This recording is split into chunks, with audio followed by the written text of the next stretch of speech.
FIIs और DIs के आंकड़े समझ लेंगे, उसके बाद हम देखेंगे कि आज भारतीय बाजारों में क्या करें।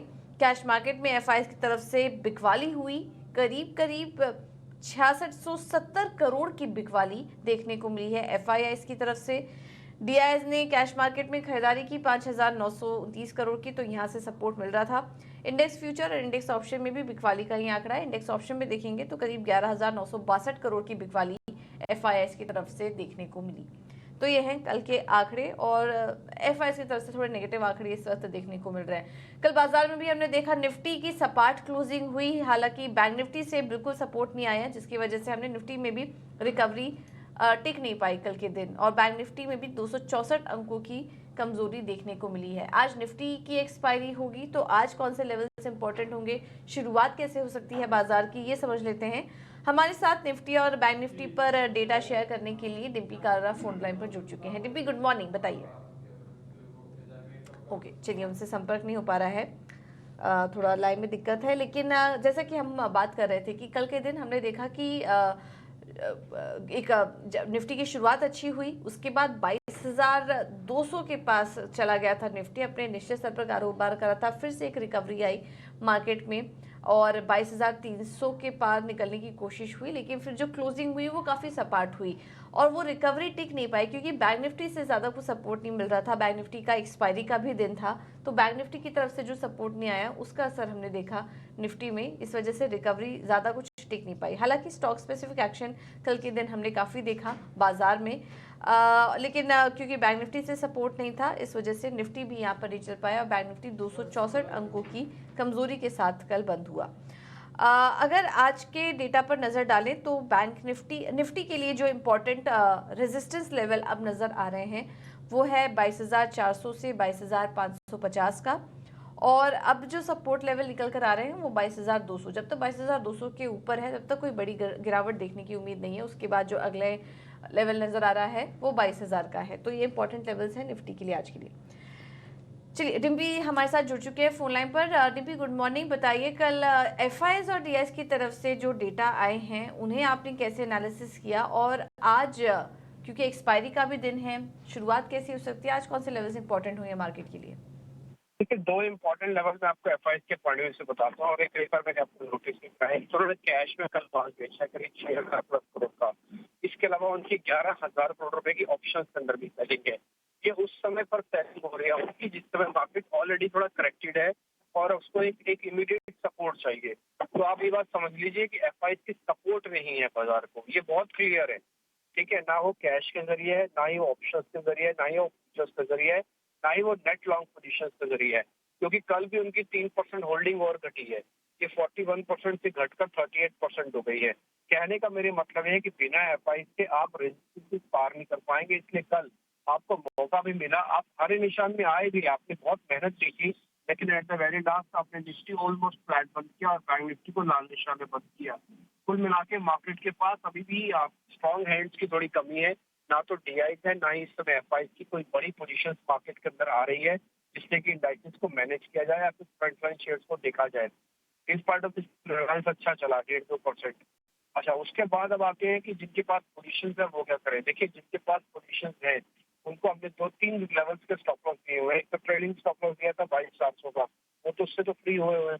22,200 मार्केट अच्छे से प्रोटेक्ट कर रहा है, उसको ब्रेक नहीं कर रहा है इंट्राडे बेसिस पर। कल सिर्फ फ्यू सेकेंड्स के लिए 5 से 7 सेकंड के लिए वो 200 के नीचे आया, लेकिन उसके बाद वापिस उसने 200 को रीगेन कर लिया और मेजॉरिटी ऑफ द समय तो वो 200 के ऊपर ही रहा। तो ये एक इम्पोर्टेंट सपोर्ट एरिया, फिर बाकी का आपका सीरीज का सपोर्ट एरिया। तो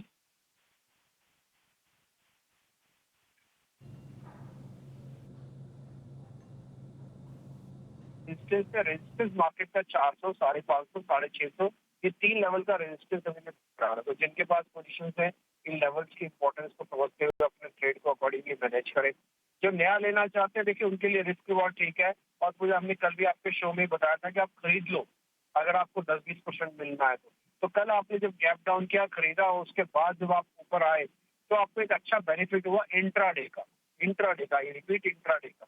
तो इसलिए अभी भी आप पोजीशन अगर रखना चाहते हो तो रख लो, बट 10-20% से ज्यादा पोजीशन नहीं होनी चाहिए और मार्केट 22,200 का स्टॉप लॉस लगा के रखना, तभी आपका रिस्क और ठीक होगा।